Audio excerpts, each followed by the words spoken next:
Hello everyone, so today I'm going to be answering my most asked question, and that is, what do you do when your thread is running out?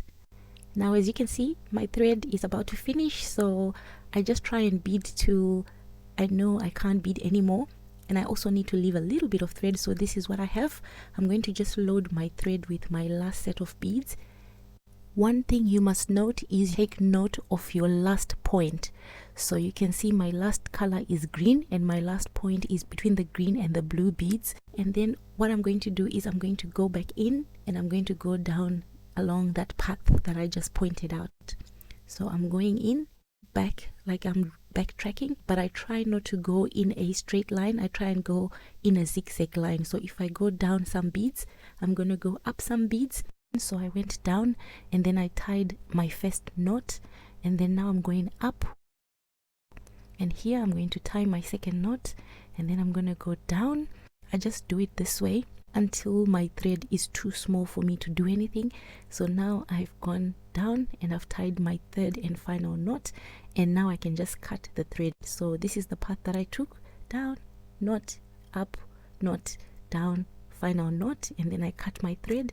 And now all I need to do is put some thread on my needle, so new thread, and then I like to wax my thread. This helps me to avoid tangles when I'm beading. And after that, I like to start from a different point. And how I add new thread is I always start by tying it. So here I've gone on the bottom where there's the white beads, and I'm tying a double knot, and then I'll just cut the shorter side of the thread, and then I need to go back up to this point where the green and blue meets, and so I'm going up those red beads, and you can see that this thread is a bit longer. I do not recommend putting long thread, especially if you're new to beading, because it's going to frustrate the hell out of you. So try and make your thread short, and you actually learn this skill of adding thread. And here I am tying my first knot, and then I'll keep going up, and you can see that I'm going sideways here on the blue beads, the navy blue. I'm tying my second knot just so that my thread is secure, because you don't want to start a new set of thread and then all your beads will unravel. So you can actually make some knots along the way. And I'm still going up.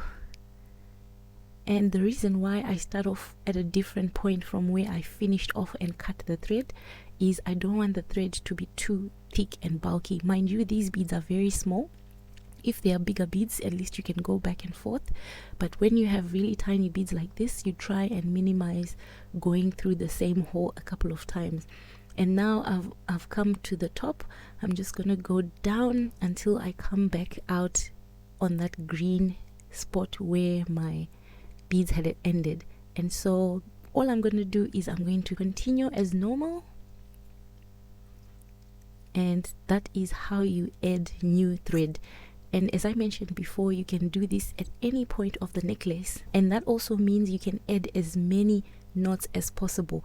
I urge you, if you are a new beader, don't make your thread too long, because you are going to get frustrated when it tangles. So if you know how to add thread like this, you can make your thread short. That way it's easier for you to bead. Thanks for watching. I hope I've answered your question. See you in the next one.